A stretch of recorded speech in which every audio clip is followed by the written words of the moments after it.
To add integers using a number line, you are going to start at the first number.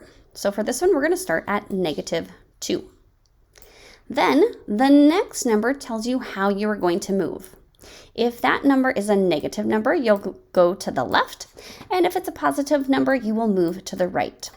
So because this one is a positive number, we are going to move to the right 6 times.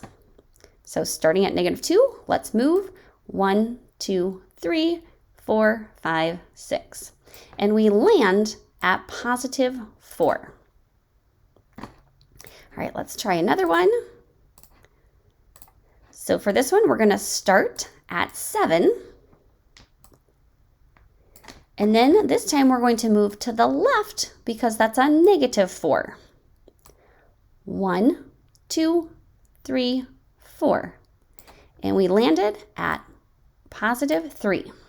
All right, for the next one, we're going to start at -1. And we're going to move to the left 3 times. Now, this one over here with a negative does not have parentheses. This one does. It's just personal preference. Sometimes we put it around there just because these two operations or signs together is sometimes confusing.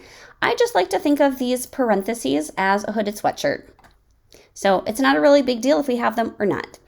All right, so again, starting at -1 and then move to the left or negative direction 3 times. 1, 2, 3. And we landed at -4. Now, the most confusing part of this is when you start counting. I'm going to just add one more. Let's say we have, I want more negative answers too. Let's see, 1 plus -3. If we're starting at 1,